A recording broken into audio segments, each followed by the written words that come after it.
Сәлем. Көптеріңіз түсінбей жатырсыздар, иә? Именно мына қолды, кардиганның қолын мына сияқты ұзын спицымен айландыра қалай тоқимыз деп. Бұны Magic Loop техникасымен тоқимыз. Немесе комбинезон, иә? То же самое комбинезонның жеңін, аяқ жағын деген сияқты осы Magic Loop техникасымен тоқсаңыздар болады.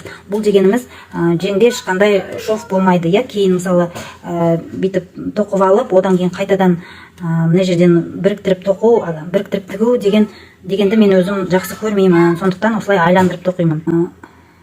Қараңыздар. Жеңді, тоқып жатқан жеңді, иә? Бүйтіп бүктейсіздер.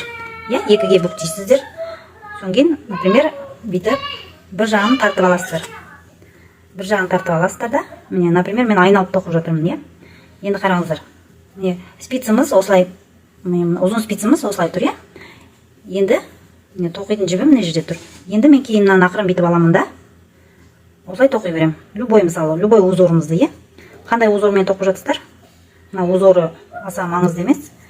Просто мен сізге Magic Loop техникасымен қалай тоқылатынын көрсетейін дедім.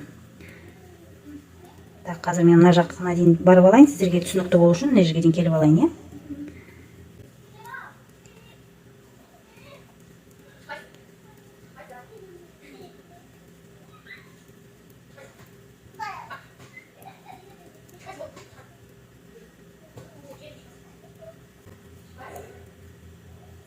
Міне мен аяғына келдім. Екіге бүктеп алған жерімнің, иә. И қараңыздар, мынаны енді былай қарай жеңімді айландырамын да. Енді уже спицімді былай қарай шығарамын. И уже керісінше мына жақта бүйтіп шығарамын. Мына жақтағы спицы міне бос тұр, көрдіңіздер ме? Кішкене ұзындау спицы болса тіпті жақсы. Мына спицы осылай міне бос тұру керек, екі жақтарда. Енді мынаны ары қарай осылай тоқып алып кетеміз. Любой узорыңызды осылай ары қарай тоқып аласыздар. Бұл ешқандай шовсыз айландырып тоқығанға өте ыңғайлы. Осылай ұзын спицымен айландырып тоқуға болады. Болды, осылай айландыра бересіздер.